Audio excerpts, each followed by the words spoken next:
Yeah,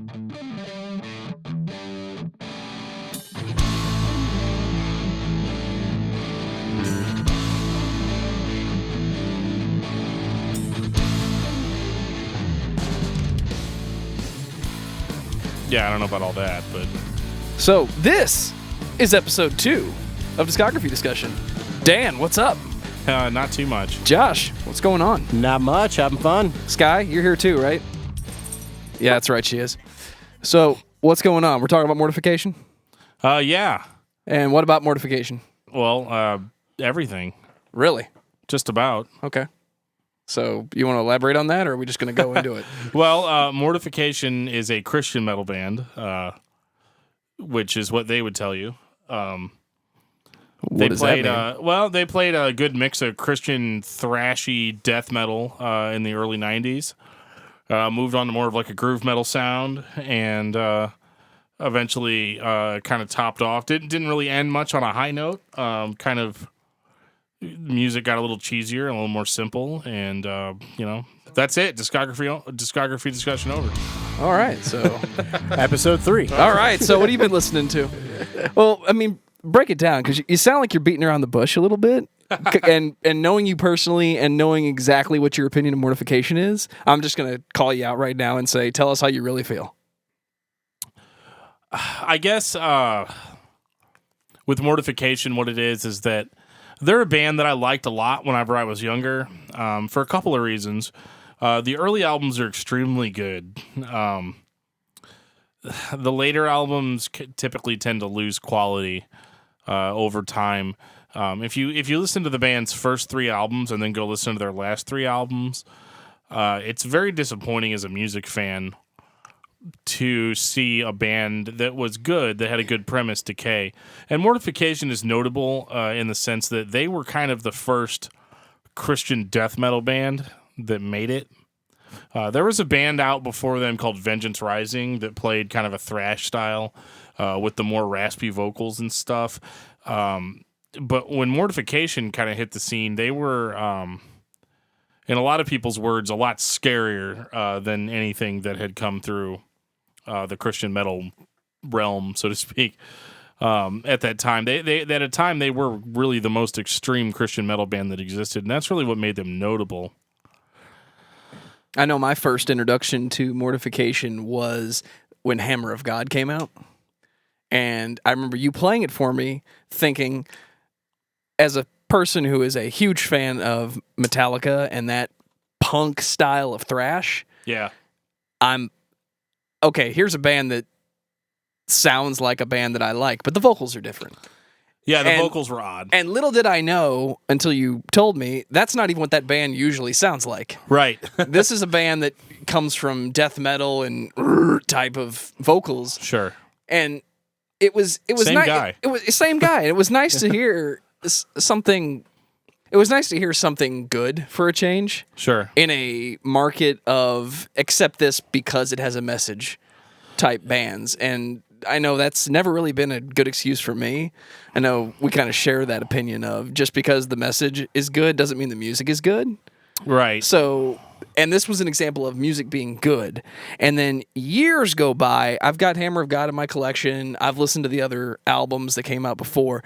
But then the stuff that was coming out, all I could say was, this is boring. Yeah, it was. And having listened to it now, an album like the Mortification self-titled, and then an album like Scrolls of the Megaloth, and then we get to Hammer of God, it's still good.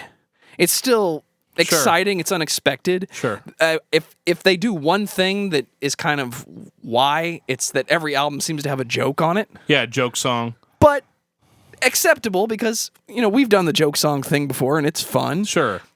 But now it turned into what it is, and the reason that it turned into what it is, we will delve into it, but at one point Steve Rowe had cancer.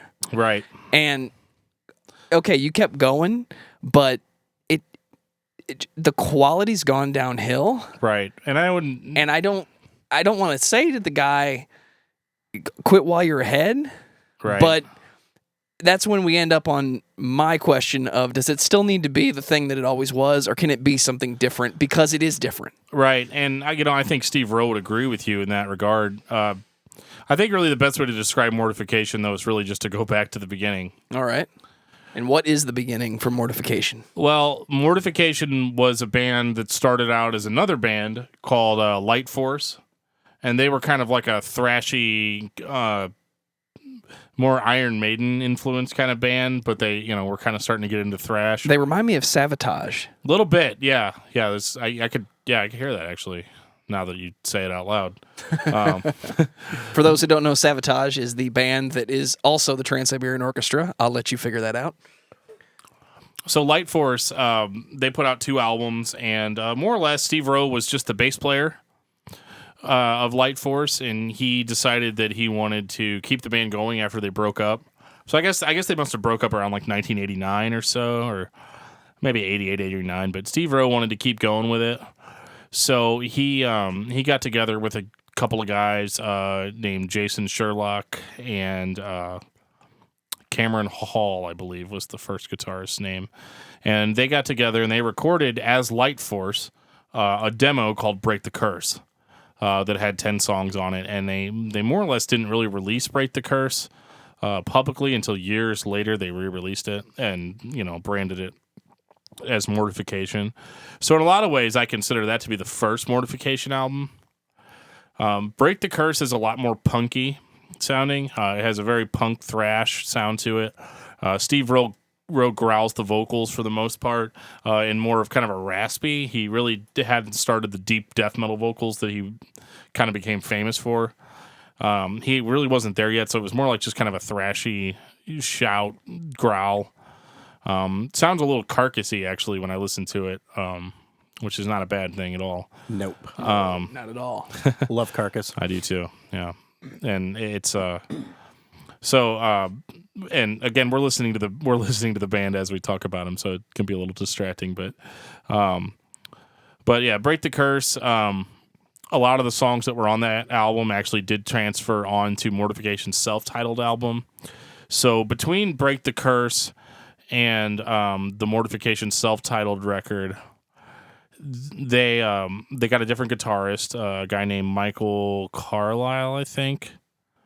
If I've got the timeline quite right. He Sounds about right. Yeah, he started playing on the Mortification self-titled album. That album still predominantly, I'd say musically, is straight thrash, like from beginning to end. It seems like this guitarist was a lot better that they got on this one than the first one. Yeah. I just listened to the first 5 or so albums today, and yeah, I could tell a difference from the first one to the second one. Yeah. Musically, for sure. I like this guy in the second album definitely more than the first. A lot more speed. Oh, yeah. The sound quality's better. I mean, obviously, with any kind of band like that. Oh, yeah. The drums sound a lot better, too. It's the same Crisper, guy. cleaner, yeah. Yeah, it's the same guy, but you can tell he definitely got way better. Mixed a little better. Oh, yeah. He's technically more sound than the first one. Yeah, he's a beast. I mean, He's talented, that's for sure. Another thing about Mortification, that this is one of those bands where you end up jumping ahead and then coming back to go over this territory, but it's a band that as it goes on, it becomes more and more apparent that the vision, the control shifts to one specific member. And this is an example of a band where the focus became the bass player. Yeah, and yeah. I can't say that's a good idea, because most bass players that I know, Are if garbage. they had complete control, they're not songwriters. They might know how to play, but they're not going to write a song like a songwriter would. They write a bass part that they think is cool. Well, yeah. And the later material turns into, this is a riff and a song that the bass player wrote, and that is not usually, most of the time, a good thing. Right. And in these early records, you can tell it's still a band. Even if the guitarist changes, which I know it did several times, you can still tell that it's a band. The focus and the idea is more conventional. And somebody would say, well, it doesn't have to be conventional. You're right, but it also doesn't have to be good.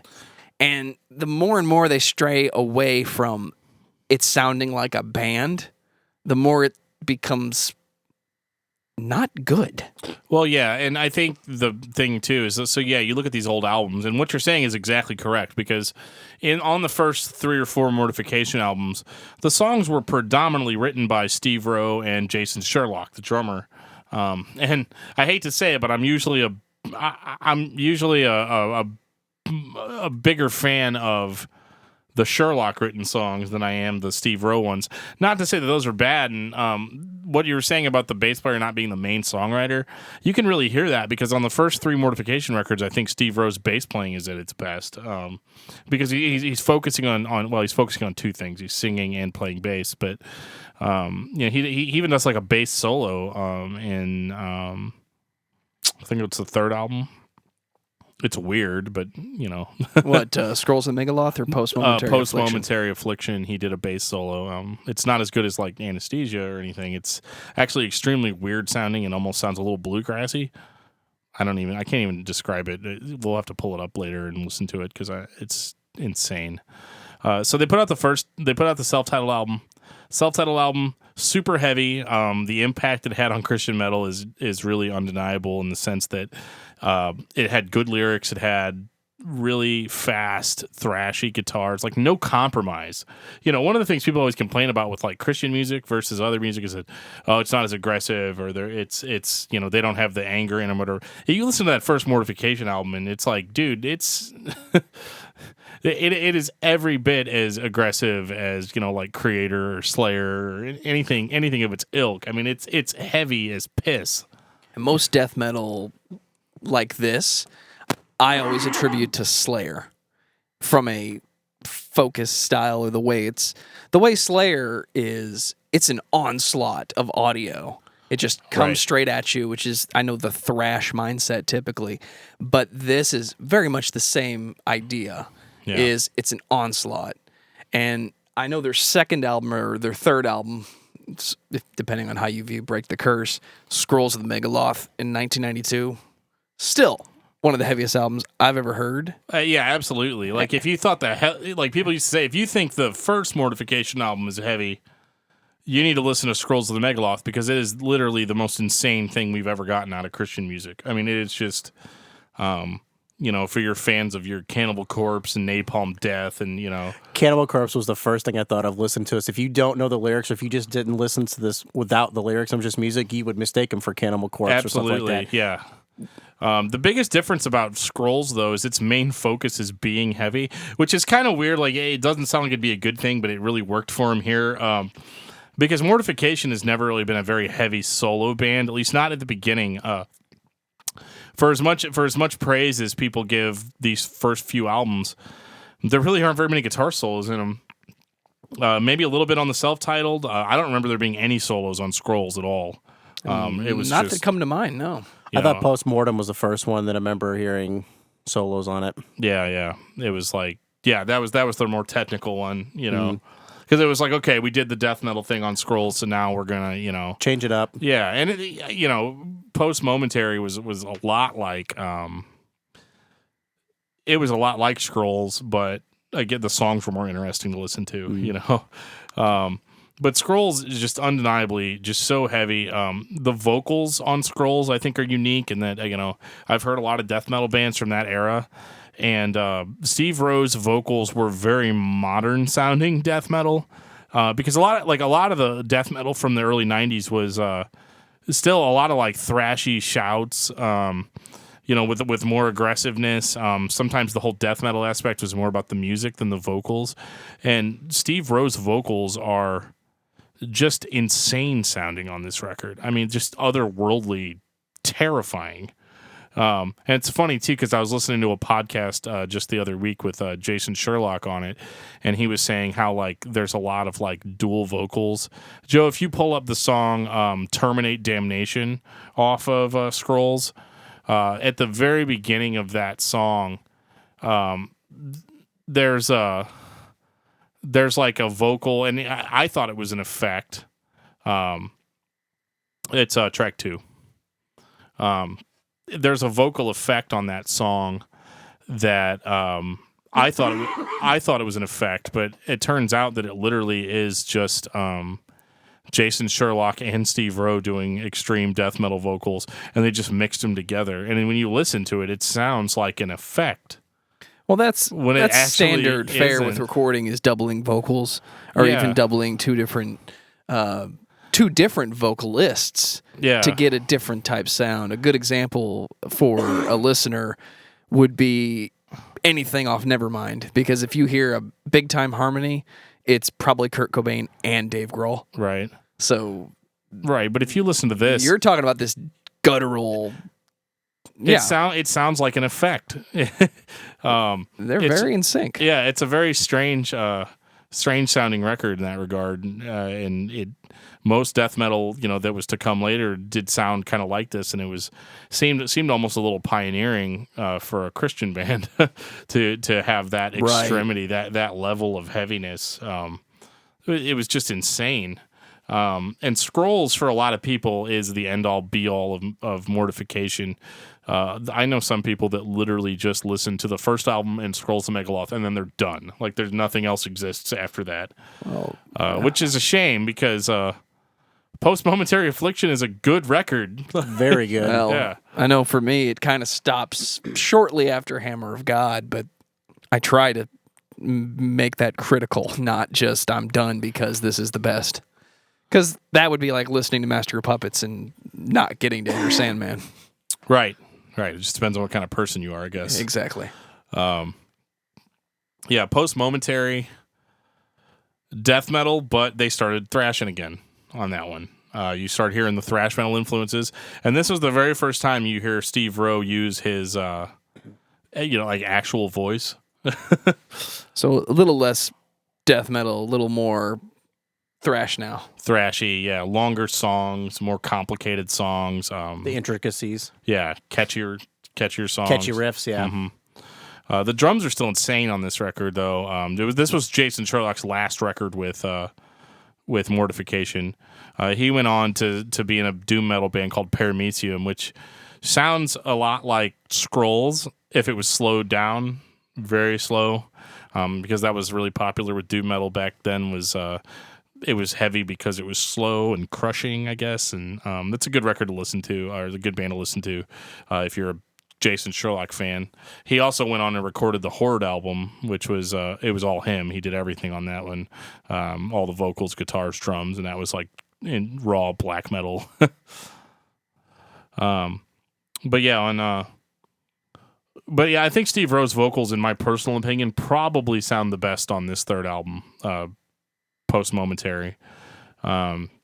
He shouts and growls and yells and screams. Just a lot of different vocal styles. And I was going to say he ranges quite a bit on this album as opposed to before, what's one sound, one monotone. right, I think he realized that. He's like, I've got to diversify if I'm gonna keep going. And that's definitely a vocalist mindset, because I know one of your biggest complaints is it's sounding monotone, even though it's your performance. You want dynamic. You want to go high, low, mid. You want to create a creative performance. Well, yeah, sure. I mean, when I recorded vocals, I did it all in one big session, and it did start sounding monotone, and I was always disappointed with that. So, like Steve Rowe, if I did another album, like right now, I'd be changing it up all the time, Doing 3 tracks and coming back later. Absolutely. Yeah, but this album's great. It's really to a lot of people, the last great Mortification album. This is definitely the third album in a band that's at But least still a band. intended to be. It's intended to be a continuation. It's the Right. same thing. It's just better than the last time you heard it. Right. It's an era, basically, of that band. And now we're going to get into Blood World. Blood World. I like this one a lot. You just I go like right this ahead. one a lot. Yeah. This was a weird album as compared to the first 4 or 3, however you guys want to talk about it. Yeah. And as Dan had told me ahead of time when listening to this album, the drums were going to sound different, and they certainly did. There was a kind of that, like we talked way over here, an organic drum sounding that was real popular at the time. Yeah. I like the harmonicizing, I think, of the guitars in this one. The lyrics, his voice is different. Yeah. He sings a lot different than he had in the previous albums. I just liked it. It sounds bassier, a little beefier. Yeah. I like that. So yeah. And this is because, they were an established thing now. They've got 3 albums out. They've got worldwide popularity, at least in death metal, and they were a really respected band at this point. And I remember Steve Rowe even said, he goes, yeah, the next album's going to be more of a groove, thrash kind of sound. It's going to be really, it's going to be a lot better. And it's going to be more popular. So I think he was going for kind of more like vocally, at least he was going for more of like a Pantera type sound. Definitely sounds like Pantera in his voice. Yeah, and maybe a little bit of Sepultura in there. It's aggressive, but it's not death metal. It's more your average metalhead's going to pick this up and listen to it versus the older stuff. Oh, without a doubt. I mean, being a metalhead myself, this was, like I said, this is by far one of my favorite albums listening so far from these guys.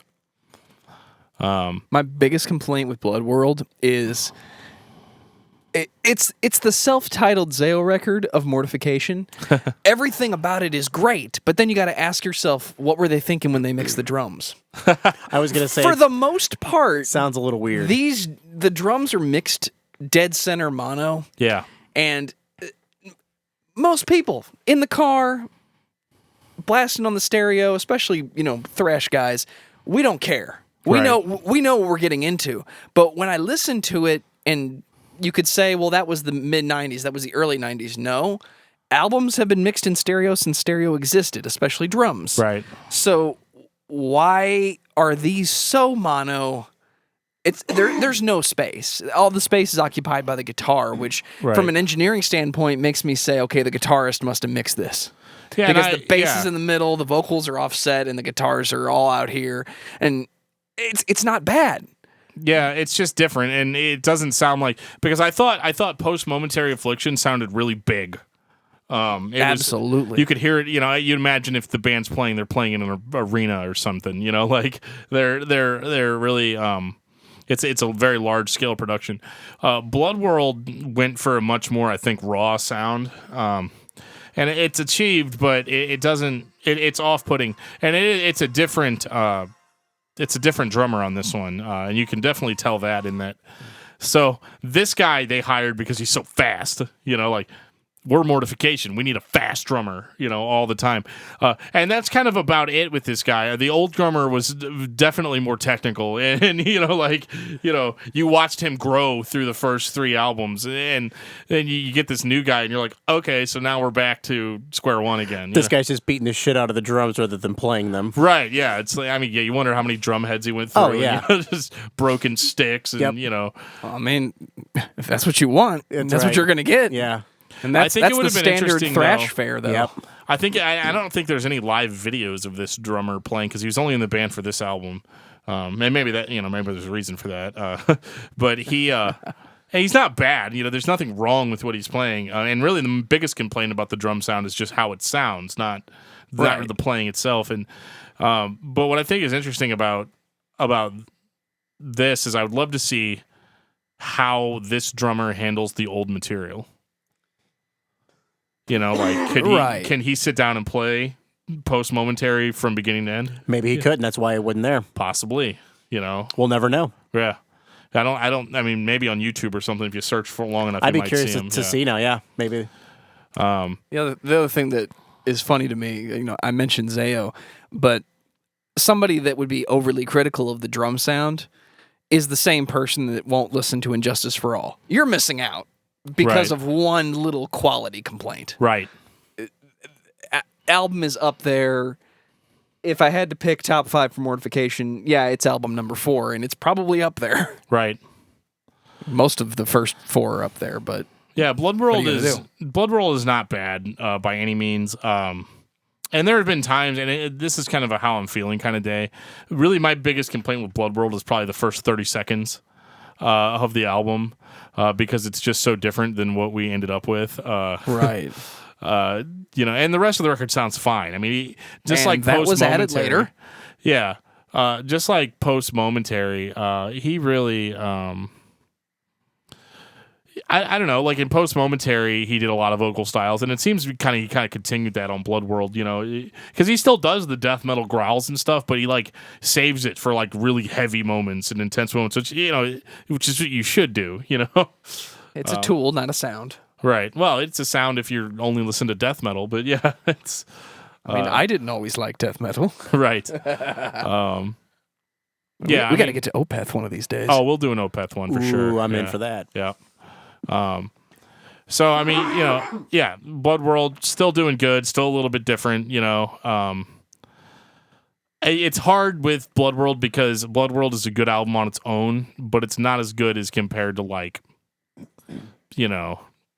Post Momentary. Speaking of Post Momentary, Oh, you're looking for the bass solo? I'll Take find the one. bass bowl. Yeah, no, it's probably not Take One. It's just Flight of Victory is the bass solo. Yes, it is. Yeah, I mean it's cool sounding. He's got a cool effect, but so full confession, and I'm so sorry, Steve Rowe, if you're listening to this, but I can't tell whether or not this is really good or he just didn't know what he was doing. The rule with bass players is if you hear one note, it's good. Right. I'll let you be the judge. Yeah, I mean it's cool, but it's just like I said about it being just very weird and kind of This sounds like Geddy Lee from Rush. right. Yeah, it's definitely more of a classic rock. Yeah, type it's of more influence, of a '70s rock bass kind Yeah. of thing than anything. And that is so Steve Rowe too. If you ever read interviews with him and stuff, he's very like all about 70s stuff. Which there's nothing wrong with that, but No. that's what this reminds Whenever me of. you hear that, But it's in the middle of a death metal record. Yeah, I mean, I so, get you. Like, whenever you hear that bass, Could you just that imagine- bass chorus, that's yes. yeah. That's Heart of the Sunrise. That's Roundabout. That's where that comes from. Can you imagine as a kid in the Christian metal scene, getting this album, listening to it, and then getting to this song going, what the hell? Well, and Christian bands were bad about that. Like Tourniquet, who I would consider to be probably one of the greatest Christian metal bands to exist. Even they've got weird songs every now and again, like and not like Tourniquet weird, but just like weird in general, because they're a weird band anyway. But like they have a they have like this weird rap rock song that sounds really bad because it was like recorded in 1992, and it's I don't know, it just didn't sound right. But moving on, yeah. So they did Blood World, and if anybody wants to talk smack about that record, you can. But the reality is that it is a good record, and Steve Rowe's plan about getting more popular with that record and that sound absolutely worked 100%. Like he said that was their best-selling album that they'd had to that point. That doesn't surprise me based on the sound of it. Yeah, That sounds like it's their Black album. Totally different sound than the first 4 albums that they had done. absolutely, but still very metal. Very metal.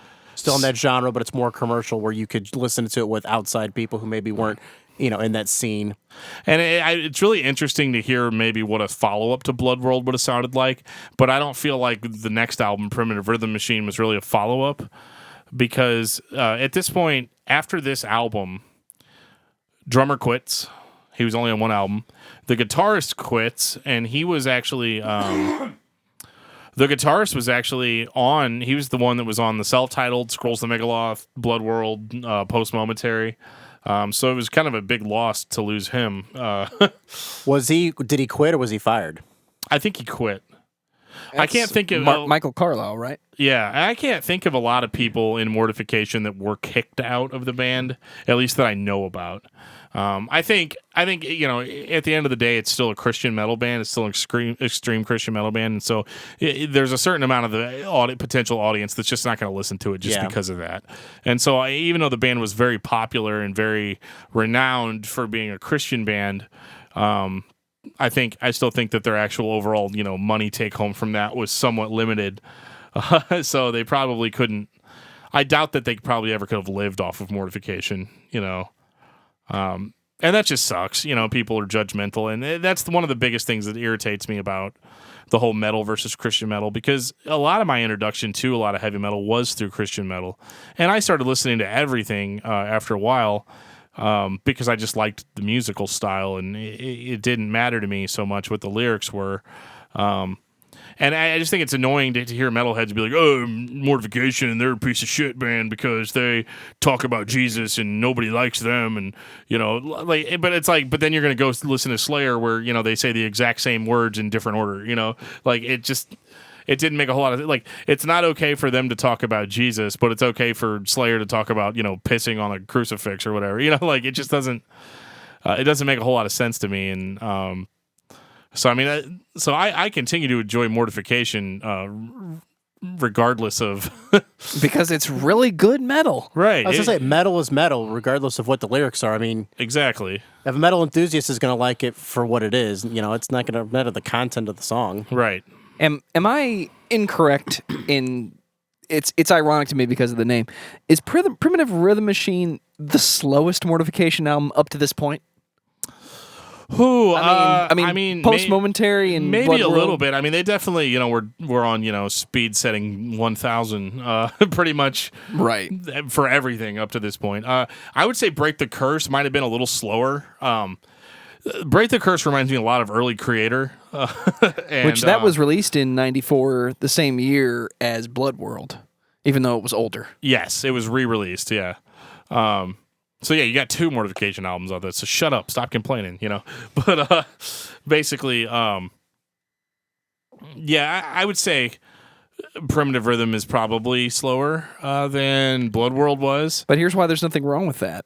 Well, In order for something to be fast, it has to be next to something slow. right. Which this album, this type of thrash, and because at this point it's thrash, it's not death metal anymore. Yeah, You it's have more to thrash pay than attention to what's going on. Right. It's thrash metal with occasional death metal vocals thrown in there.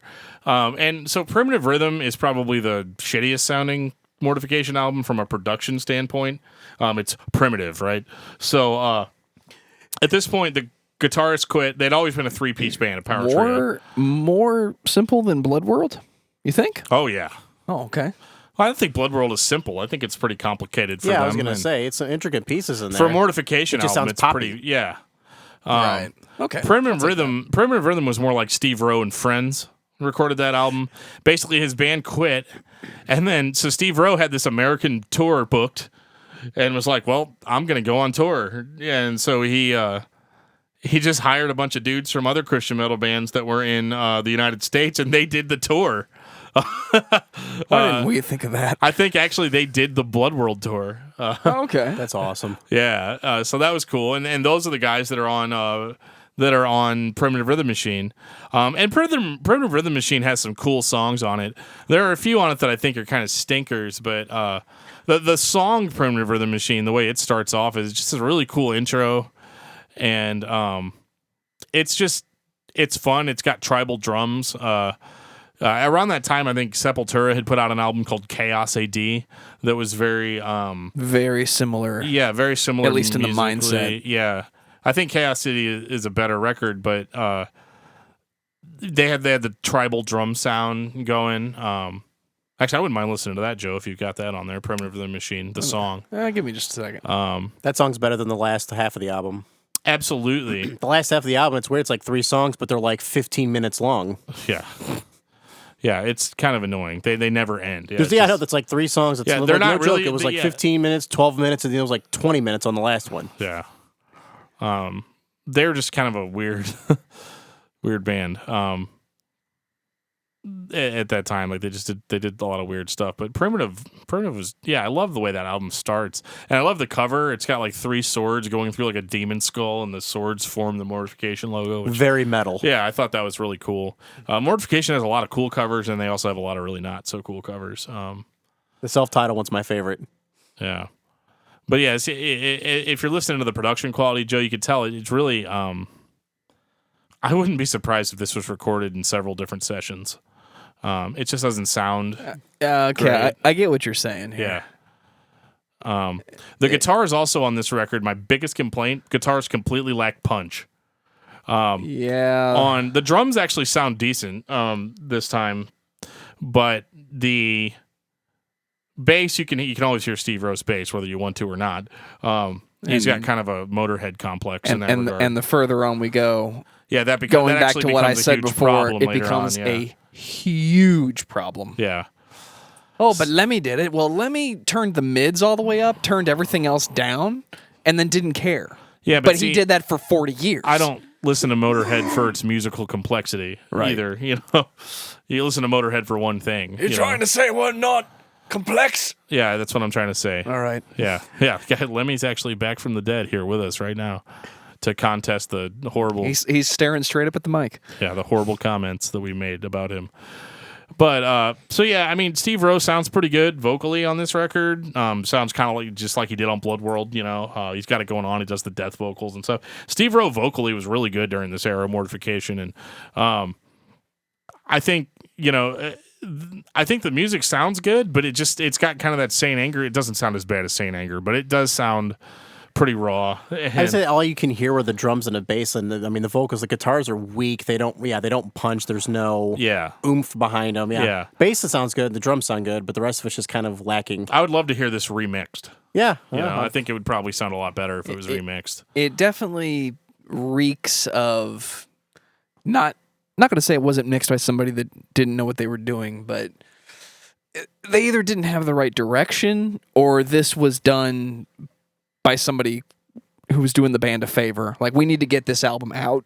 Here's the tracks we have recorded. We're on a time crunch. Got to go. Yeah, and that's another complaint I kind of have with the band is I feel like they were always in a hurry to put new stuff out, which isn't a bad thing. I mean, I get that, the music's not paying their bills or whatever, so they feel like they have to continually produce product in order to keep people interested in the band, which is weird because in the 90s, I don't think people were quite as fickle as they are now. I think now, like I remember back in that era, I'd have one record and that's all I'd listen to for weeks, but Mortification kind of had this thing about wanting to put out a new album like every single year. I mean, you got Break the Curse 1990, Mortification 91, Scrolls 92, Post Momentary 93, Blood World 94, Primitive 95. It just goes on and on and on. They didn't really start taking breaks between albums until a little bit later.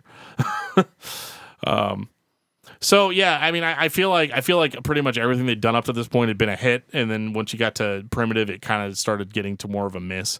And I think it's one of those things you could say pretty well that they just it was a miss, and it was okay. It wasn't horrible. It wasn't.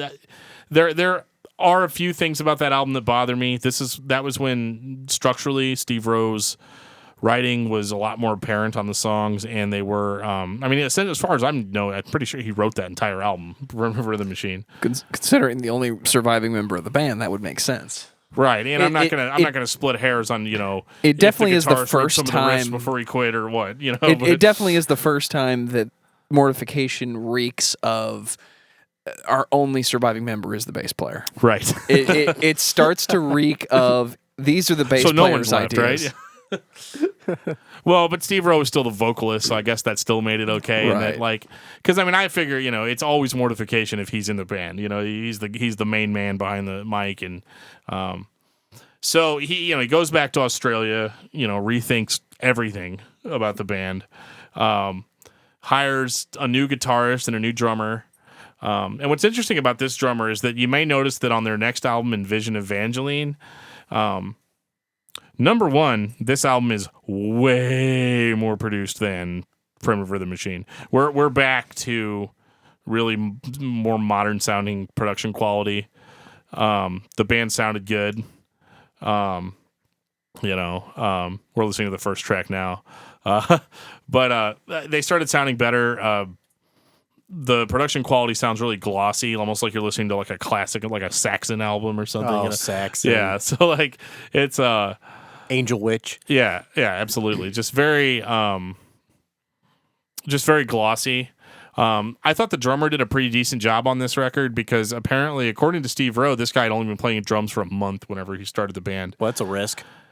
A huge risk, and one that's going to blow up in his face at some point in his career because, he did a decent job, and we got lucky with this one, and over the next few albums that this drummer's on, he gets better, The problem is, though, he's nothing compared to the old drummers, though. And it would be compared to the old drummers. Right. From hardcore fans. Right. Right, he's going to be compared, and he gets the job done because Envision Evangeline is not really a, we're gone now. There's no more death metal here. I was going to say, this sounds more like a classic metal album. Absolutely it is. And, I was complaining earlier about solos. Well, he hired a guy that played tons of solos. Yeah, like the dude eats and shits solos, which is great. I think his name is Lincoln, and the drummer's name is Keith. And so the very first song on Envision Evangeline is a 20-minute song. It's the title track, and it's a song about like the crucifixion of Jesus from the angel's point of view, which I thought was kind of interesting because it was, they're in the lyrics. He's saying, like they're doing, they're whipping him, they're beating him, let's go down there and kick their ass, like they're not in those exact words, but very similar,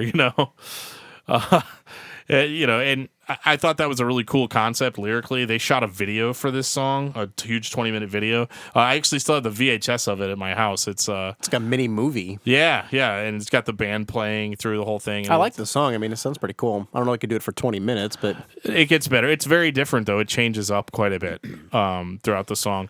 My biggest problem with it though is just how much freaking bass is in it.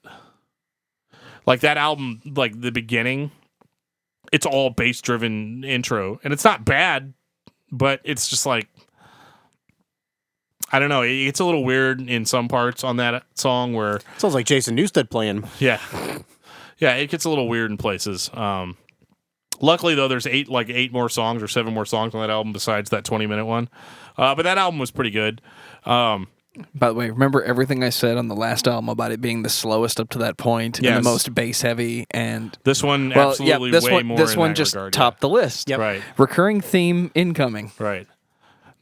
Now this song is so much slower in tempo. It is, and it's also not as aggressive. We're listening to the song "Northern Storm," and this is actually one of the most popular Mortification songs ever. And I don't hear it because this is the first time where I actually describe the band's sound as kind of tired sounding. Like the speed is just gone. The drummer sounds like he's been playing drums for a month. It just doesn't. They're all over the place. Yeah, the guitarist is good. He's like the only thing keeping it together. The drums are very simple.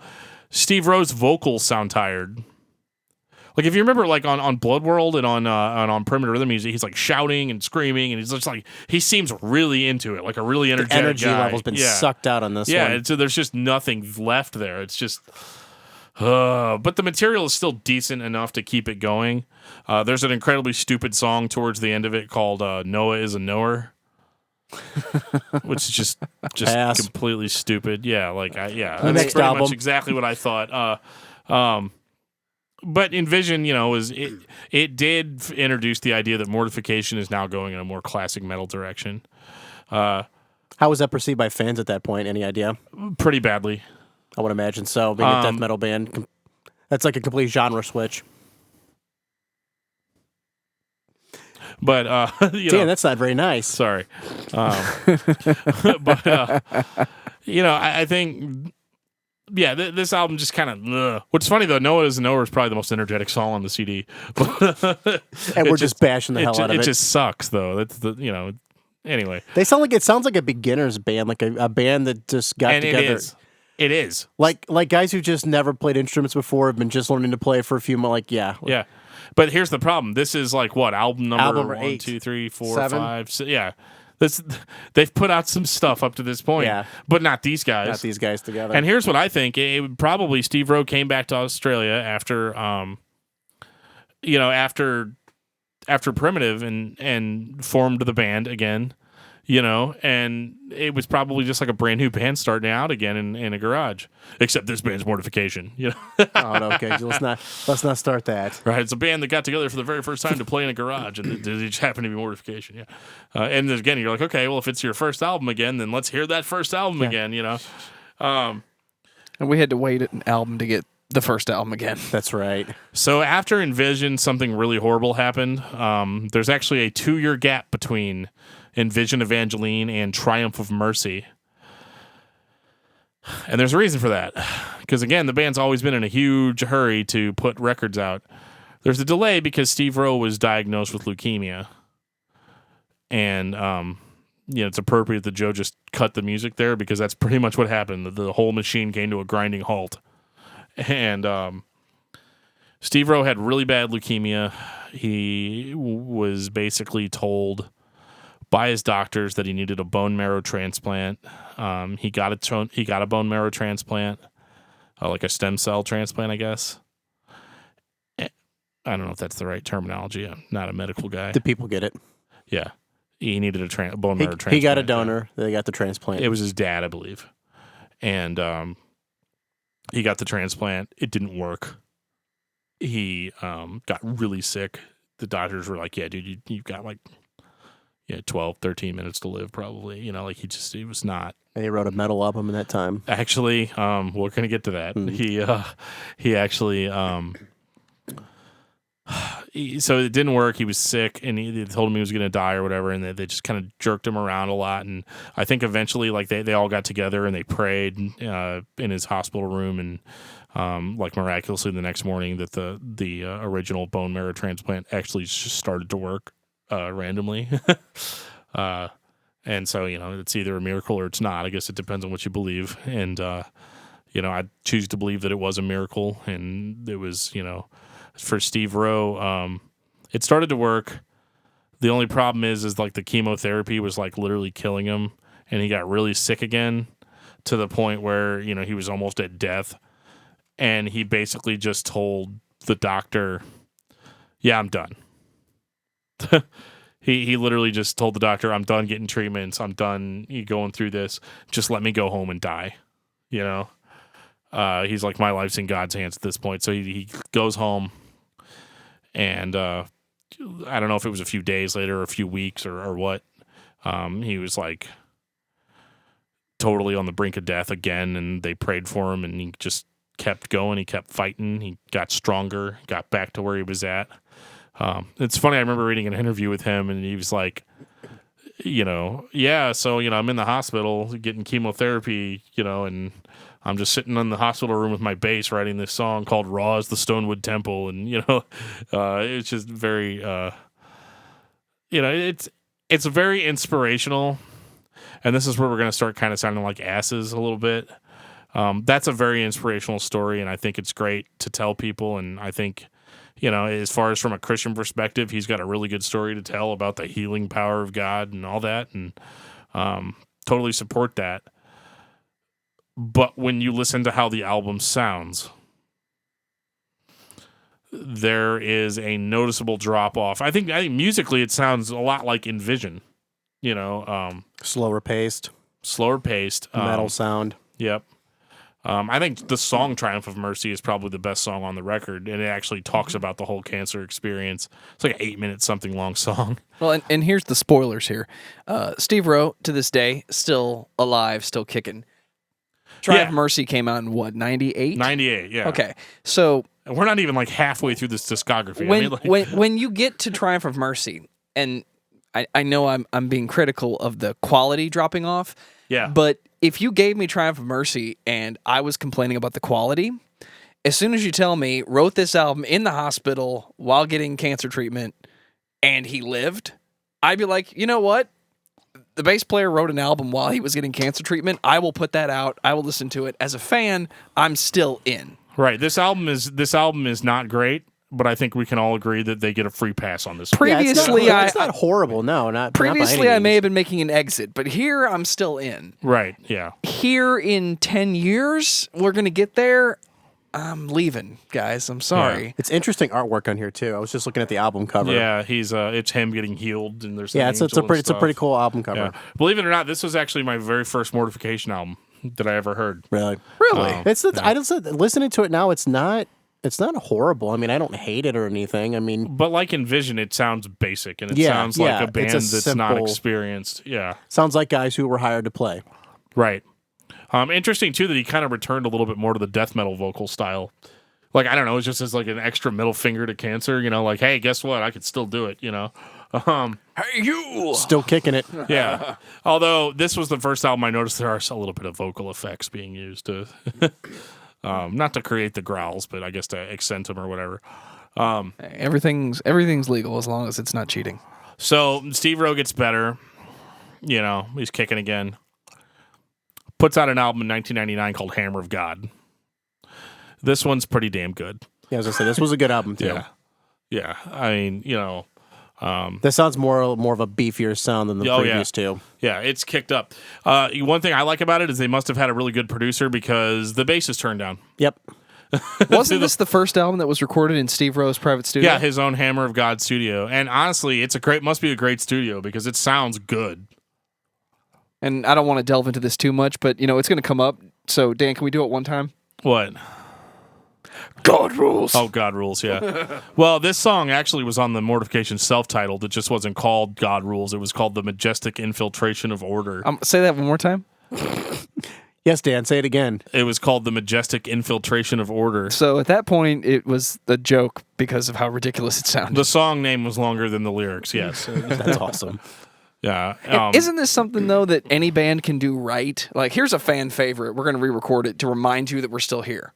I mean, Motorhead did it with Ace of Spades. Right. But long before that happened, you got a new Mortification. You get a new album.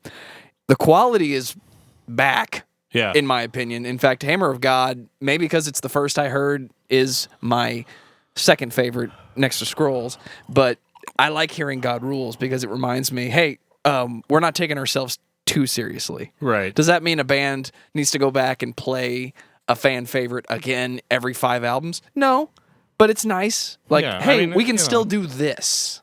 Just so you know. It was definitely good. I really... What's funny is actually at the end of Hammer of God, there's 4 demo versions of songs that are on Triumph of Mercy. And they're demo versions of those songs. They sound better than the album versions. But yeah, there were some really good songs on Hammer of God. The opening song, Metal Crusade, was awesome. The song Martyrs was cool. Which is like literally, it's just all these stories about people that were Christians that were just killed basically for their religion. And I thought that was an interesting song. They have really good ones called like Ride the Light and Liberal Mediocrity. The thing is, though, is this record, the lyrics were a little cheesier than I think they had been up to this point. What do you define as cheesy? Just your Jesus per minutes. Cliche type quotes. Yeah, it sounds like a bunch of guys that are just really love heavy metal. I was made for loving you. Nothing wrong. No. Yeah, they love heavy metal. Paul and Gene. There's nothing wrong with that. But my biggest issue with Hammer of God is the cover. Weird purple cover with a huge Star of David, which I think they're not fooling anybody if they're trying to make people think that's a pentagram. I don't think that's what they're going for, given the band's whole ideology. But it's a weird image. It's got the hammers in the middle, There's hammer, dual hammers. The Mortification logo looks cool. It's the classic logo, and I think that's neat. But this is, how many years are we in now? Like, I mean, the band started in 1990. This is 1999. So 9 years later, this is almost completely unrecognizable as Mortification. Even Steve Rowe doesn't sound like he sounded on even Blood World on this one. I mean, it sounds like a different vocalist. And I think his vocals on Hammer of God, despite the music quality being better, still sound tired. Like, kind of just very... I don't know, like... If you can imagine, maybe on the old albums, he's like standing up and he's shouting the lyrics into the microphone. This one, it sounds like he's doing what we're doing. He's just sitting in a comfy chair, yeah, recording it. Which, if you've seen him perform live lately, is exactly what he does. Right, but I think health reasons are more that. Right. Steve Rowe did recover from cancer, but the effects of cancer throughout the years have not been too good to him. Still putting it out, though. I mean, you got to respect him for that. So Hammer of God came out. I think it kind of re-solidified that the band was still a thing for everyone. They took a 2-year break between this one and the next one, which is called The Silver Cord is Severed. This one sounds really modern. Steve Rowe's bass is back, like right in your face. Boom. Oh, is that what that is? Yeah. I thought that was somebody skinning a raccoon. Right, yeah, it's there. Which is funny because the cover of this album is probably the most boring one. It's just a bass. I was going to say, how original is this artwork? Not very original, but that's Mortification now. This is the new normal for the band, and it kind of just is like, okay, This record wasn't a huge success for fans of the band. I think it definitely is not Hammer of God musically. It's just a whole different kind of beast. I've heard people accuse it of being nu metal, which I think isn't true at all. No. I mean, we're listening to the first song, Metal Blessing, and I'm getting kind of more of an Iron Maiden vibe. I was going to say, this sounds again more else. like 70s metal or, 80s metal, if anything. There's a song called Access Denied on here that it sounds a little new metal-ish, but that's... to call a band, an established metal band with credibility like Mortification, to call them a new metal band at that time was just the most insulting thing you could say. It sounds nothing like new metal. Yeah, I don't think it does. It's first of all, it's not being played on a 7-string. No, it's not heavy at all. Yeah, it's like, But that was one of the biggest complaints about Mortification in this area, or in this era. They weren't heavy anymore. They weren't your ball busting, kick-ass death metal band that they were before. So, I just can't see anybody that's on Scrolls that likes Scrolls listening to this. It's too slow of a tempo for me. Yeah. Like almost lazy sounding. Like the songs were written quickly. But, again, let's rush to get this out and move on. Right. They actually toured all around the world for this. Mortification's actually more popular worldwide than they are in the United States. It doesn't surprise me. They're an international act. Like they come play the United States and they're playing at a bar to 30 people. Whereas they go to Germany or something. 400 people show up. It's crazy. I've seen them play festivals in Brazil where there's thousands of people there. And that's not surprising. Not at all. Extreme metal also is much more well received in other countries than it is in America. And it's kind of sad, but because you really, typically they don't really like touring here because, let's go to America and make no money and get pissed on, when we're, Or let's go overseas and play soccer arenas for 300,000 people. Right. Yeah. It's just like, You mean it's not heavy like Pantera? Right. Hey, you boys play metal. It's like, okay. So, Silver Cord Severed is just kind of it's a record. It's a record that's there. It exists. It has lyrics. It has music. It's not overly interesting. I think if you like Hammer of God, you'll probably like Silver Cord. If you like Envision, you might like Silver Cord. New drummer on this one. He's better than the drummer that was on Hammer of God. He's also only 15 years old on this record. Obviously, he's older now. Is this Adam? Yeah, Adam never have figured out. Zaffaris, I think. I don't know. I used to call him. Didn't he come back in 2010? For a minute. Okay. Yeah, for one song. Yeah, pretty much.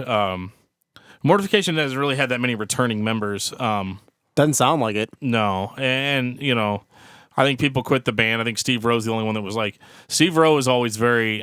He was very much about the message of his music, and after a while, the band to him was a ministry to convert people to Christianity, which is a huge turnoff for some people.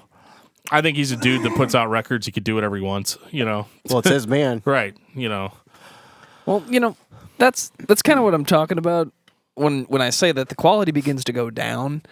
I understand the purpose, but when it's distinctly a different product, why does it have to still be Mortification? Why doesn't it just become Steve Rowe? Sure, change the name. Yep. That's why were these Mortification albums? This is my band. They could have been called Steve Rowe and the You're Massive right. Thrashers or whatever.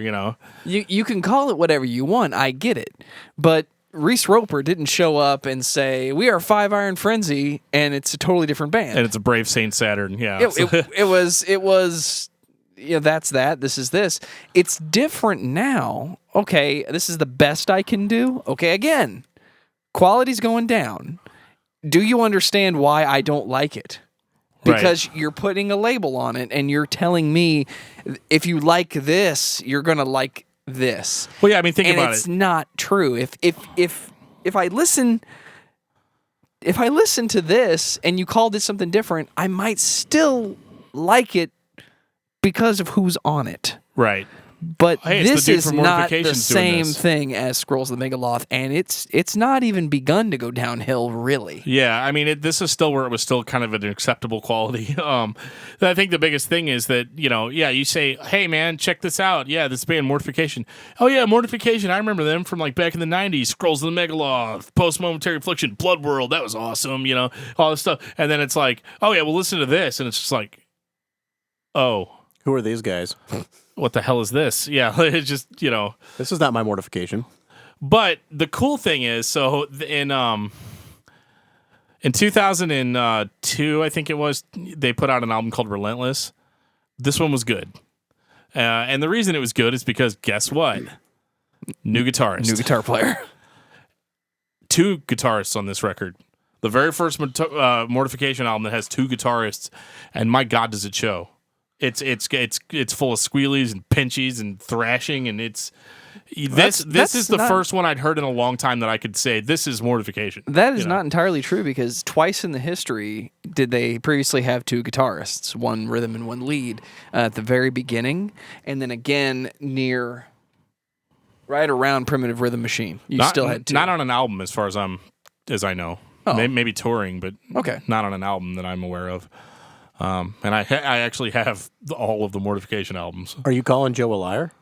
Again? Yeah, maybe. Today? Hard to keep track. It's This been hour? It's been like forever. Wouldn't be the first time. It's been almost like, what, 30 years? 20 years? minutes. 20 minutes. Yeah. No, I mean, like in the band's discography from like 1990, it's... Oh, yeah. I mean, we're right on 26 at this point. Yeah, it's been a year. If you're counting Life Force, you're right at about 30. Right. And I know you do. Yeah. But this one's heavier. It's more thrashy. They did a really good job on this one. This is full of solos, and they even throw a death metal song at the very end called Apocalyptic Terror. And here's where things start getting a little iffy, because Apocalyptic Terror is a great, cool death metal song. I mean, it really is. It's heavy. It's thrashy. It's in the pocket, man. It's everything you wanted. When you say, yeah, Mortification, you show them Apocalyptic Terror, and you don't show them the rest of the album, Like, Apocalyptic Terror really got fans really, like, they kind of took that song as, okay, so the next one's going to be Scrolls 2. This is where they're going with this. Is this where the rant starts, or do I have to wait until Scribe? Don't even say the name of that album. Okay. Blasphemy. It is. It really is. He's only going to say it because he has to. I know. So I don't even know how to pronounce the stupid name, but okay. So Relentless, good album. You're like, okay, Morts, they're back. They got this. So I guess it must have been around 2005. They started advertising this one. I was really into like Christian metal message boards and stuff. They started. Actually, I was doing a Christian metal magazine at the time, and they released, like this press release saying that like they were releasing a new album. It was going to be called Brain Cleaner, and kind of a stupid name. It's an odd name. Stupid cover, but like whatever, we know Mortification doesn't take themselves totally seriously all the time. As long as the music good. Right. And but the biggest thing was they released this song called Too Much Pain. And this was supposed to be their return to death metal. They talked about it a lot too. They never said, we're going to go back to death metal exactly, but they're like, yeah, Steve's been listening to lots of Carcass and Death and stuff. And so, you're thinking, well, these are all really great things that he should be listening to, be coming up with ideas and stuff. So what we got was what I like to call the Mortification fake death metal. So like Too Much Pain. It's got death metal vocals. It's got blast beats. It's got that like tremolo picking, it's got aspects of death metal to it. It's got a little thrash. The problem is it's all bass driven. The album starts off bum bum bum bum, or the songs are bum bum bum bum bum bum bum bum bum bum bum bum bum bum bum. And if you don't like that sound, well, you better get used to it, buddy, because this is where the band's at now. And it's like, I think Joe put it the best, where he's like, I'm listening to this and I'm thinking, Steve Rose thinking back to like 92 and Scrolls, and He's playing very basic songs because that's basically what they've been playing for the past 10 years at this point, is really basic songs. And I guess in his mind, it aesthetically sounds kind of like death metal, but it's not really. It sounds lazy. It doesn't have a lot of real aggression behind it. It's flat sounding. And it fooled me at first. Like, I mean, when I first heard Brain Cleaner, I thought, okay, well, and don't fool yourself for a minute thinking that the entire album sounds like this song, because it doesn't. There's still a lot of the relentless Hammer of God sound in that, or even the Envision sound is there. And there's just some really stupid songs on Brain Cleaner. There's a lot of decent ones too. The best songs that I thought were on Brain Cleaner were the ones that weren't trying to sound death metal.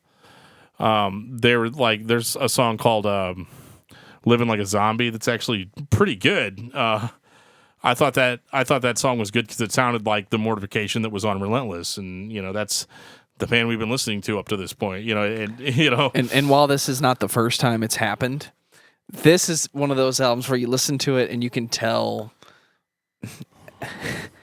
the bass player had all the ideas creatively, and Absolutely. the guitarist was not able to adapt. Right. So you have a lot of, Free as a Bird.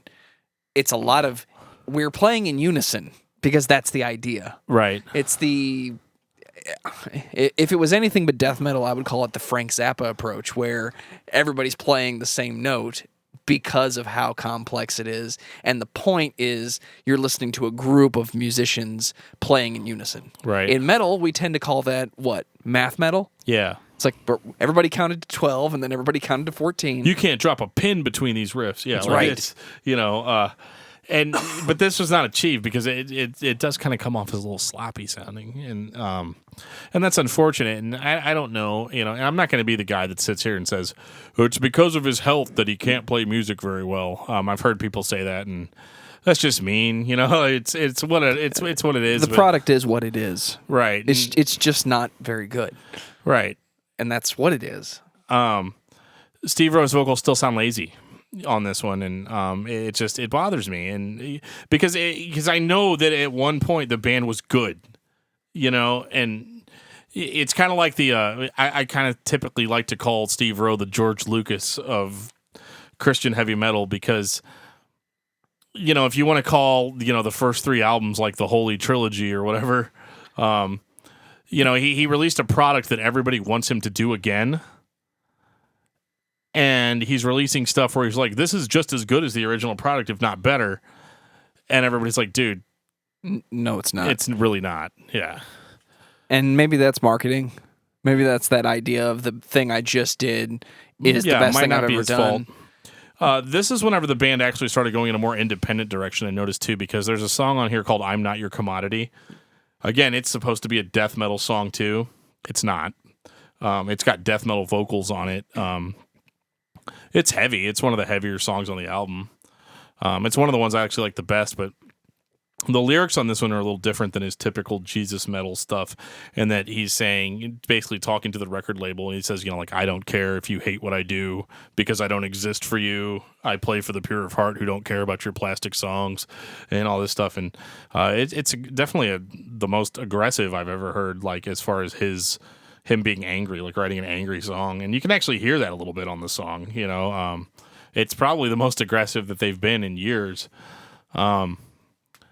But again, it's still got that, it's the bass, I don't know, it just doesn't scratch the itch like Scrolls does, Again, aesthetically, it may seem like a death metal return, but it's not really. If you look between the lines, it's really not what you're getting here.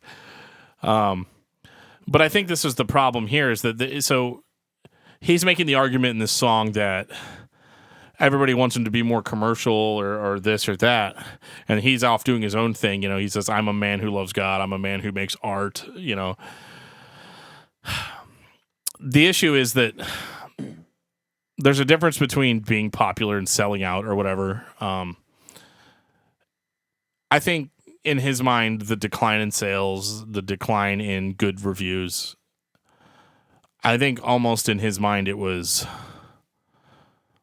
something that someone was doing. You know, like the people had expectations of him that were unrealistic. And I think to an extent that's true. I don't think he's totally wrong in that regard, you know, because, you know, we're sitting here with the fans. We're like, oh, we want to sound like the self-titled or sound like, you know. I mean, I've listened to the album once. I'll be honest. I checked out almost at this point. Yeah. And I don't know what to say about this other than it sounds lazy or it sounds tired. Right. Or it sounds like this is the best we can do. Well, and this is whenever he was going he was really going into this whole idea of like, people are stealing our music online. Okay, Lars, calm down. And that's why we're not making any money.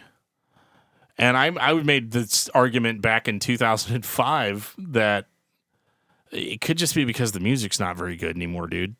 You know, like it's just not scratching the itch for people. And I think a lot of the original fans are gone at this point. I don't like this at all. Yeah, I think it's just not. It doesn't do anything for me. There's no excitement. There's no. No, the guitarist is decent. Yeah, that's about it. Yeah, but he's It's not enough to gonna keep me interested. No. Right. And I think if this guitarist wrote more of the songs, maybe it'd be better because he is actually one of the better guitarists that was in the band, but he's being held back by the band that he's in. You know, like, it's almost weird because it's so just kind of crappy sounding, and then this guitar kicks in out of nowhere, and it's a totally different tempo than what they're playing behind it, and right. Sounds like two different bands playing at the same time. Right. Well, it almost sounds like the guitarist is trying to play stuff kind of like the self-titled album. Yeah. And kick it up a notch during, because he's like, I'm in Mortification, so I need to play fast and aggressive, and you know, Steve Rowe's just not there musically. But like again, so you're coming into this band, right? They're this, you know, seminal band that's been around for all these years, put all these albums out, you know, sold this many records, you know, and you're the new guitarist. But like kind of like the whole George Lucas thing when he made like the Star Wars movies, the episodes 1, 2, and 3. It's kind of like, you know, at this point, who's going to question Steve Rowe? You know, he's the metal master or whatever. You know, he's supposed to be this huge seminal vocalist that, you know, kicked cancer in the dick, you know, and kept going and kept the music going and kept it all, you know, kept everything at this huge metal level. So, you know, when Steve Rowe says, I don't like this is a bad idea, you're probably gonna be like, well, you know, maybe he's right, and I just don't get it, you know. But we're not at that record yet. So full disclosure, Dan is about to question Steve. Okay, so they put out Brain Cleaner. I was, let's say, about 85% checked out at this point. You know, I was like, I really just don't see any redeeming quality of the band. They're like, okay, well, we're putting out this new album. It's called Impaling the Goblin, which is an awesome title. And they released this song, Razorback. I like this. Yeah, this sounds good. This sounds like the self-titled, doesn't it? Yep. Don't get used to it. I know. Don't get used to it. Yeah. It's like they pull a fast one every time. They have one song that kicks it off, and you're like, "Oh, right." It's like, oh, it's like clickbait, right? Like, you know, that's a perfect way to describe it. Yeah, it is because and they said, you know, this is it. Actually, this song's really great till the vocals kick in, which would sound heavily processed. I think at this point maybe he'd lost the ability to do the death metal vocals. Ooh, yeah. Because it almost sounds like his regular vocals that are pitch shifted. They sound almost studio pitch shifted. And but when I heard this song, I was really excited about it because it sounded like the old Mortification, and it, you know, it definitely hit. They had a new drummer on this one, and it really shines here. His name was Damian Percy. I think he was a friend of the guitarist's.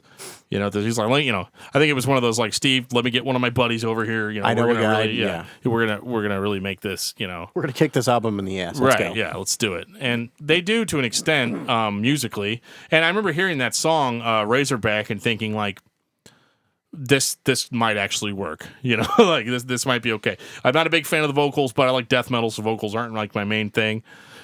Because that's what we do, right? When bands that we like do things, or people make movies that we want to like, you almost kind of try to talk yourself into liking it, you know. And so that was this album 100%. Well, they decided to ditch the name Impaling the Goblin because somebody said that like the term impaling in other languages was more synonymous to rape or something of that nature. And with them being a Christian band, I guess they were like, well, we're not going to do that. Considering also that, more popular worldwide, that is a decision that makes total sense. Yeah, I get it. We're not going to put off the majority of our fan base just because we want to call it this. I get it. Yeah. And so they changed it to Erasing the Goblin. I mean, I think at this point I probably would have just scrapped the name entirely and started over from scratch, but we got to put this product out. We got to get it out. It's been 2 years since we put our record out. We're Mortification. We put out an album in a year, Actually, believe it or not, though, they really slowed down at this point. I mean, I think after, the difference between Relentless and Brain Cleaner was, 2 years? And it was 2 years between Brain Cleaner and Erasing. And so this record was had pitch-shifted vocals. It had they tried as hard as they could, I think, on this one to kind of try to appease the fans. I don't think it really worked out as good as they thought it did. I think, like anything, it's kind of like running into an old friend that you haven't talked to in years, and you're like, oh, man, they're so great. It's just how I remember. And then you get to know them. You're like, oh, this is why I quit hanging out with this person in the first place. This guy's a douche. Right, yeah. And so, and it sucks because Erasing the Goblin has a lot of really good songs musically on it, but also some really stupid ones. And with the vocals more or less being faked, I think it was like, I don't know, like Brain Cleaner. It was one of those, like, it seems like it's supposed to be old Mortification, but it's just not. There's still laziness there. I mean, don't get me wrong, it was the best album they'd released in years, but if you take this and compare it to like what Tourniquet was doing at the time, Tourniquet put out an album called Antiseptic Bloodbath, a few years later, and it might have been a lot of years later, I'm not sure, but like they still sound really good versus this, where I'm listening to it and I'm like, well, it could be good, but I've got to make up all these reasons why it's good, and honestly, that Erasing the Goblin's kind of an important album for me because it really opened my eyes to like Christian metal. Like I said, we were doing a Christian metal magazine at the time, and we had a podcast. We had a lot of stuff that we did with that over the course of a couple of years. And I remember like being a lot more like about the religion and about the message, and like it was really, really a big deal to me at the time, and still is to an extent. But like I remember in my magazine, we would review bands, Christian metal bands, that would be of very subpar quality, but they, I would still say it was good because it had like good lyrics or whatever, and like sometimes it was decent. And I just don't feel like we were doing those bands any justice. Wasn't this the album that broke you? It was like, absolutely. All I can do is talk about the message, and I said it's just not good. Right, absolutely. And yeah, and I thought you were a dick for saying it, but nobody was saying it. The message is important in that context, it's not but good. But music is music, and this is not good. Right, it's just not. Because it went beyond that. Like the whole idea of Christian metal being crappy, it reinforces the stereotype, and then irritates me that it has to be that way. And it doesn't. Especially today. And I know this is about 10 years ago at this point, but in the modern era of music, there is no excuse for it to sound bad. You're doing it on purpose, or this is the best you can do. And again, I ask the question, if this is the best you can do, why is the band still called Mortification and not Steve Rowe's new Metal Jesus project? Actually, he does have that. I know. Now. So why does Mortification still exist? And believe it or not, it's actually not bad. One Row Vision, it's like a rock, like a 70s rock type of thing, and it's what he likes to play, and it fits better. He actually has learned to sing, believe it or not, in the past few years, and sings, like La La La sings, and it sounds way better than this. But I think the thing is that like Mortification just really, like when I was talking about reinforcing the stereotype, it really did, because like I was just as guilty of it as anybody else. I was telling people stuff that wasn't good was good. and that's like an offense against metal. Like, I mean, it really, it is, and it really bothered me because, like, you want to say, oh, well, they're doing a good thing for God. They're doing it for the Lord. This is such a good idea. But like, you're not doing God any disservice by not giving your best. And maybe this was his best. I'm not criticizing Steve Rowe as a person. I know, I've heard, and seen what he's been through, and I think it's amazing that he's even still doing it at all. But that's where I have to separate myself from the situation, and as a music fan, judge it on its own merits. And it's just not doing it. And I moved away from Christian metal for a while after this because I really I couldn't see the merit in it, and I was embarrassed to show it to anybody, and I was like, how many hours of my life am I going to waste telling myself something that's not good is good just because it's Steve Rowe and it's Mortification and it's good if you really think about it, like, you don't need that. It's like the very first time you went and saw The Phantom Menace in the theater, you're like, yeah, the first time you watch it, you're like, yeah, that was great. And the whole time you're telling yourself, this is good. You're ignoring all your reservations. If you have to convince yourself, then it's not good. Right. And a lot of people went and saw that movie 3 or 4 more times after it came out, because they were like, well, yeah, it's, it is actually good if you really think about it. And no, it is not. But here's the weird thing about it, though. I don't know if this was just like something that was going on in like 2005, 2006, but like I don't remember reading any bad reviews for this record. Like even from like the secular websites, like just your standard metal websites. It's like it's almost like the cancer and the struggle and the fact that he's been doing it for so long makes him like immune to criticism. Because I look on the Mortification Facebook page even now, and there's just so much hand holding there. Like, oh, it's really good, buddy. Just keep going. Like, Yeah, but who's going to have the balls to tell a guy who survived cancer that your shit doesn't sound as good as it used to? Right. No one's going to say that. I mean, that's kind of what we're doing. This just sounds like a guy who has a band where this is all he knows, and he's just trying to do the same thing he's always done, and it's just doesn't work anymore. It doesn't fit. Right. The style anymore. He can't do it. Right. But see, that was 2006. It's 2017, bro. And we still got albums left. Yay. Ladies and gentlemen, the evil addiction destroying machine. It goes without saying that I was completely checked out at this point. So when I heard that the new Mortification album was going to be called The Evil Addiction Destroying Machine, I was just like, that's funny. Didn't listen to it. Didn't even anything. Where'd the guitars go? This sounds really weak. Yeah, super weak. Like someone recorded this on a tape recorder in someone's garage. That's probably what happened. To be fair, this is the era of digital recording where quality was not as high as it became for the home user. So if you didn't really know what you were doing, this is kind of what you came out with. This is what it sounds like. It sounds like he upgraded his studio. But what's the comparison here? It's like playing an N64 game that started out as a Super Nintendo game. Yeah, it might be capable of looking better, but we haven't figured out how to program it yet. Right. And that's kind of where you get with your audio quality here. It's, okay, I hear it. This is recorded on better equipment, but we don't quite know how to mix it. Whoa. Yeah, vocals. I was waiting for that vocal to Man, hit just to hear Josh go, whoa. Ooh. Yeah, this is just like I don't even know what to say about this. It's just so it's weak, it sounds lazy to my ears. Maybe I'm wrong.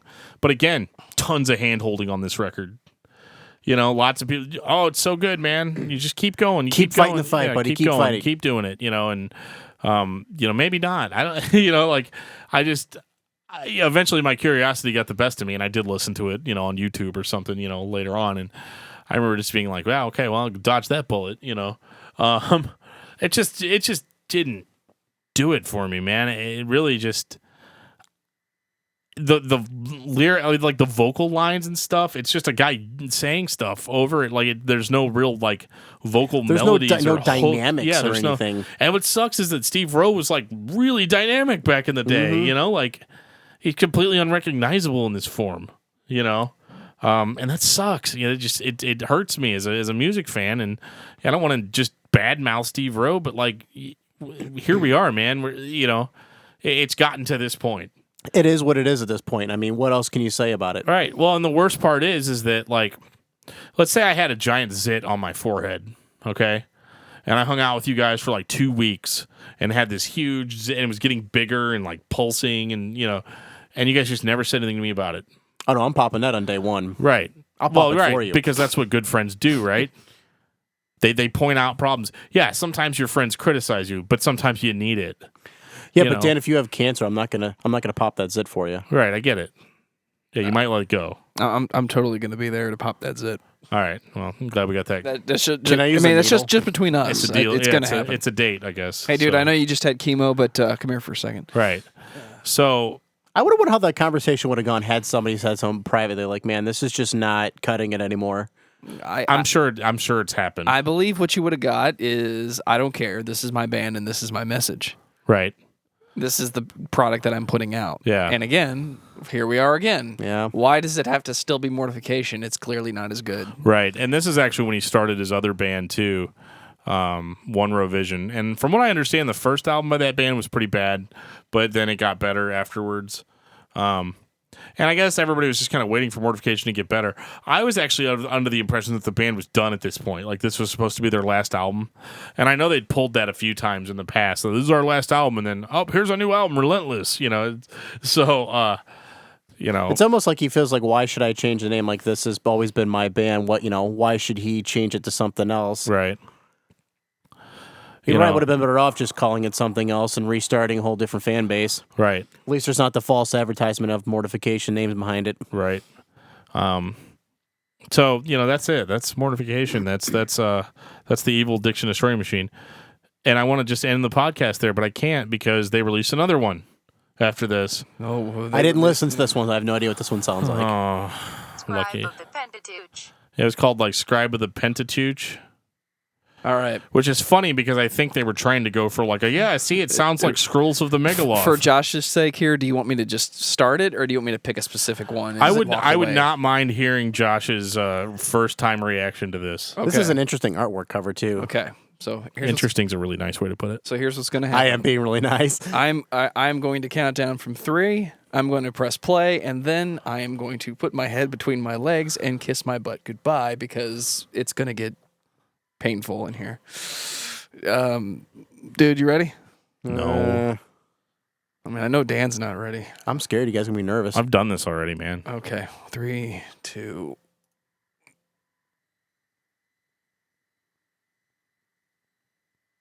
Ah. Well, they're all over the place. Jesus. Yeah. It's almost like they're all playing separately in completely different rooms, and it's not. Oh my God, there's no cohesion here. Possibly. Yeah. What is with those vocals? Oh my gosh, this is jacked up. Yeah. Nothing seems to fit together. There's good. You ask yourself too, like, how could it get worse? Oh my, they certainly got worse. Oh, do you want to know how it gets worse? Yeah, Yeah. Scribe of the Pentateuch. Yeah. It's that bass. Remember again. what I said about what the hell is that? Remember what I said about the Bass Zayo driven. drums? Yeah. Do you hear it? Straight up digital. And this Yep. is not the first time that this band has had straight digital drums. But Are you sure? yeah, this is not the first time. But you may not have been paying attention. If it is a real drummer, I really hope you're not accusing him of something. I'm accusing him of pulling a Jesse Smith. This is about to get real awkward. What the? Hey, at least you tried to switch it up, though. You know. So do we need to say anything more about this, or is this when the rant starts? It's bad. Let's just put it that way. Jesus, what is Okay, but going here's on the thing, here? man. Here's the thing. Okay. Again, rave reviews. I beg you to go on the internet and find a negative review for Scribe of the Pentateuch. Everybody says it's good. He's just Some talking at this people- point. He's not even. Some singing. people have actually said, like, I really wish we could insert like the Unsolved Mysteries, theme song behind this, and get Robert Stack back from the dead to be all like, some people have said that Scribe of the Pentateuch is just as good as Scrolls of the Megaloth, if not better. This people guitar have- player's not very good either. Permission what's to funny? treat Robert Stack what's as funny? hostile. You know what's funny? Same guitarist as Hammer of God. No shit. What No the hell way. happened? You know, It's almost like he just forgot how to play, Let's go I back. don't think he forgot just how for to a play. second. I think or he was told not play. I went and saw. Well, I didn't go and see. I watched on YouTube them playing these songs live at like a club, and the dude's like he's playing, but he like looks like it's like, hey, dude, here's $20, just show up. You know, like that's So, like, that sort of thing. This is killer riff. Same guitar guy, same guitarist. Wow, Yeah, that makes me feel sad for this. yeah, That's like a waste of talent there. yeah. It hurts. It really hurts. Yeah, that sucks. That does suck. Yeah, he was the guitarist on Envision Evangeline, which wasn't a great record, but it's Master of Puppets compared to this. You know, like I mean, it's And what year did this come out? this was 2012. 12. So I'm assuming that was it for them. Oh no, Oh, no. we got one more. As of today, we have one more. It This gets last worse. one is called Realm of the Skeletor. Oh, that's a great I title. may not actually have this. Yes, I do. Hang on. Okay. Actually, musically, this one's a little bit better than Scribe, but Well, at like least they sound a little more in unison. 12% better, maybe. You know, Really simple. Sounds lazy, sloppy. horrible vocals. Mm-hmm. And I'm just going to get it out of the way. Again, I'm sorry to anyone that thinks I'm being an asshole. But if this is the best you can do, is this as satisfying to you as Scrolls of the Megaloth? Because if it is, power to you. But I'm going to tell Not you even it's Scrolls. not Like, can good. it be like Blood World or? No. I mean, I'll even take Primitive as at this a point. I mean- creator. If you believe this is as good as Scrolls of the Megaloth, and you think I'm completely out of my mind for believing it's wrong, I'm going to tell you, this is not good. If you wanted to call this anything else, Saint Anger. it would be its own thing. But you're giving me Mortification, a band that now for over 25 years has been putting out records, which is more than a lot of bands can say. Right. But did you ever really sit down and wonder But at why what your cost? favorite bands don't put out as many records as Mortification? Maybe because the record company actually understands something about that, which is if you give them too much, they get bored with you Right. and you run out of ideas. And I know this is not the same thing, but if this was anybody else other than Steve Rowe, if we didn't have a cancer, story is the wrong word, so I'm going to say life story. If we didn't have that, we would be looking at this guy going, what are you doing? Pretty much. So, Well, who's to say he'd even have a band at this point? I mean, Yeah. I think that's probably a huge reason why nobody ever. he wouldn't be able to call this Mortification if he wasn't a founding member, if he didn't Right. own it. Right. He wouldn't be able to call it that. So Right. why can't it be something else? Oh, I have something else, but this is still Mortification. You know Right. what? Can you sit down and play Scrolls? No. It's not the same band then. Right. And that's my creative, critical outlook. If I can't still do the same thing, it's not the same thing. Right. So don't expect me to accept it for what it is when it's not. what Right. you're And I don't offering. necessarily think that he's expecting anything. I think he's just putting his stuff out and Right. and it makes And him that's- happy. that's and fine. in that regard, that there's nothing I could say negative about that. He's just doing what he wants to do. Yep, but what he is doing is wanting me to pay for it. Sure. Change the band name. Go a different direction with it. Don't slap Mortification label on it when it's clearly not Right. anything close to what that has been in the past. Steve Yeah. Rowe has a new band. It's called Realm of the Skeletor. You know what? I'm going to listen to it. Yep. Right. It's not Mortification, but I'm going to listen to it. And I might still hate it, but At least you'll give it a fair chance. right. I think at this point my expectations could not have been more low when I was listening to it, and I, occasionally I've been done with the band and I've gone back and it's surprised me. This is not that. I mean, I don't think we're ever going to get to that point again. I think it's hard because again, there's just so much hand holding with this metal scene that it's like people telling him, "Oh, it's great, man. Do it again. It's so awesome. We just want another Mortification album," and like the religious element is there, so it's like people say that they feel blessed by the music, and and that's fine, I guess, but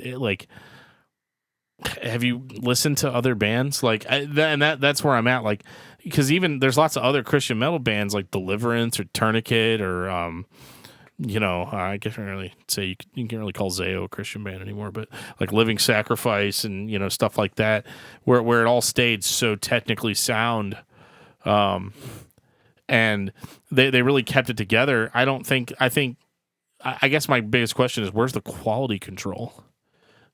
Because you got to think, like, they recorded that album, and even if it was completely independent, they recorded it in their basements.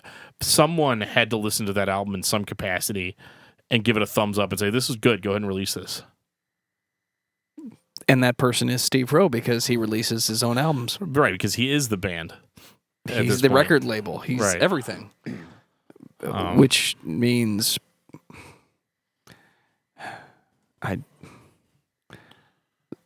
final thoughts on Mortification. I don't know. I got nothing. Okay, now. so I'm speechless. I know, after that stuff, yeah. Well, here's the thing. It's an argument I can't win, so I don't know. I don't have an argument to have. Oh, dude, we're going to get mad flack for this. Like, we're going to get hate mail about this because Mortification means a lot of things to a lot of different people. And, I guess with Mort, the biggest question I ask is, does the bad outweigh the good?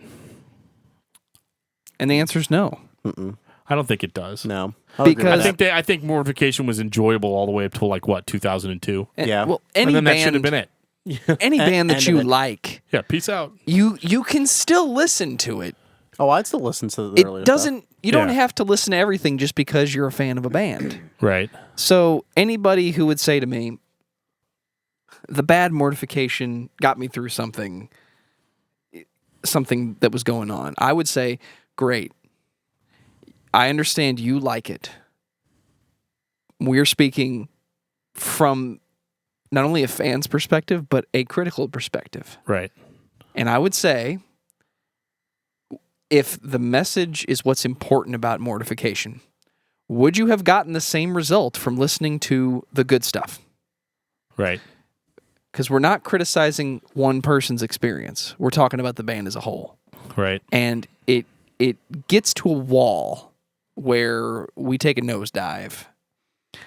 And that's when not taking yourself seriously becomes the joke. Right. But taking yourself seriously kind of becomes, it's not even a joke. It's not even funny. Right. It's just not good.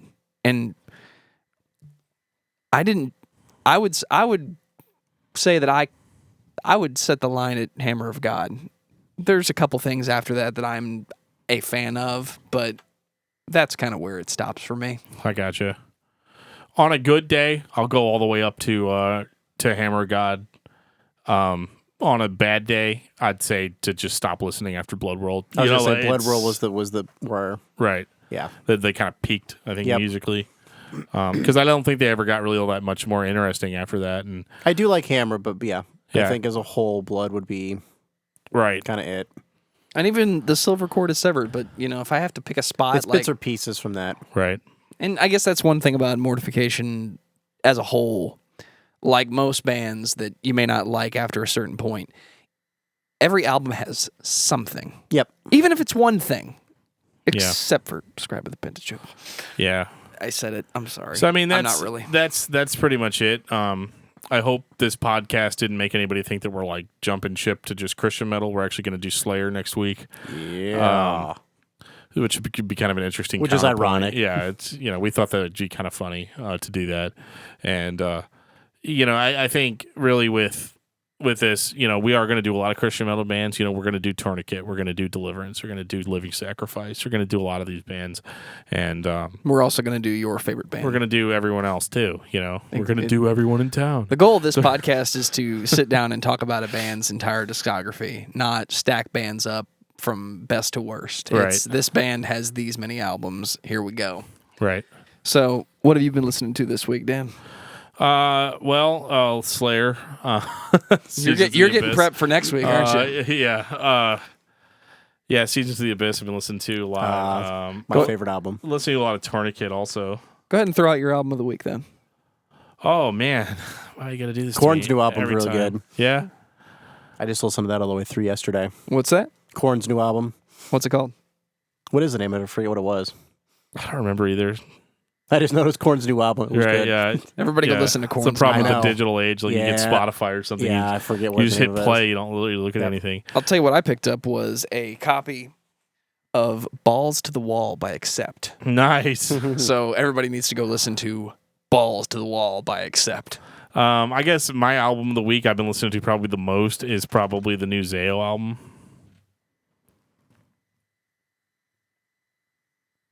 Oh, you want to know what the name of it is? I mean, It's they might want to know. It's the Well-Intentioned Virus by Zayo. I like the dramatic pause. Yeah, I like it. But that Can I put a album's cricket really good sound in there? Yeah, if you want to. I mean, I might. But no, that was a really good. That was a really good album. I think they did a good job on it. I can't wait to do the Zayo show to have another album to talk about with them. And on that note, this has been episode 2 of Discography Discussion. We will see all of you next week. Hopefully.